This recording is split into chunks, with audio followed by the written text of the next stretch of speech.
Okay, so I just received my DPM spring kit for my FNX Tactical. The main reason I got this spring kit was because I shoot my gun with a suppressor on it most of the time. So here it is right here. Just a typical off spray. When I was shooting, I went through about 200 rounds, 250 rounds, and it started a stovepipe, and I was trying to figure out why. So I asked Osprey, like, it's never happened before, and they said, well, mainly because there's more back pressure with the suppressor. And I was like, okay, that makes sense. And they said when you start to get clogged up, with a little bit more, what do you call it? Gunpowder residue, you will have, a little bit of lag on the slide, and it will push back harder and further and more. The suppressor actually does create a faster action, I should say, because it's creating a higher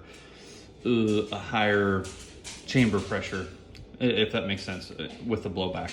So I'm gonna throw this spring in, and it's supposed to reduce recoil.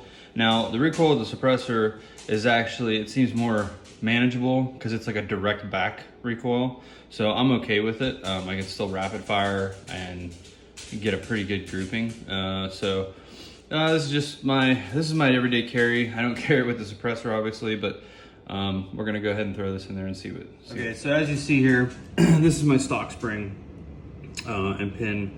This is the DPM one is on top. And then on top of that, we are adding a heavy coil spring. This kit came with two. In the instructions, it does show that the longer one is heavier. So I'm gonna use the heavier one for the suppressor wise. So we're gonna go ahead and throw it in there, and it's gonna be pretty easy. So comes with some pretty good instructions here, and we should be all right. It looks at this. This is the heavy spring, okay? It is a little sketch for me. It was rather difficult to put in. And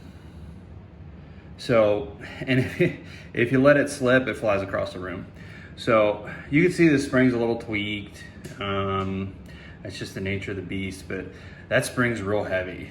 So it does take some effort. So you plunge that spring in, and then you kind of have to do it from an angle. I wish I could have taken a video of it, but I can't because I don't have a camera stand or anything.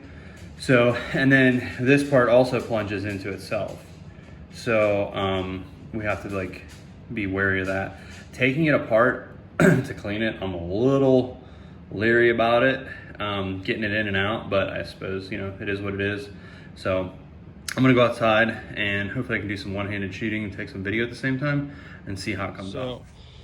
Here we are. This is I don't know, 30 feet away. So we got her all rigged up here. Let's see how she do.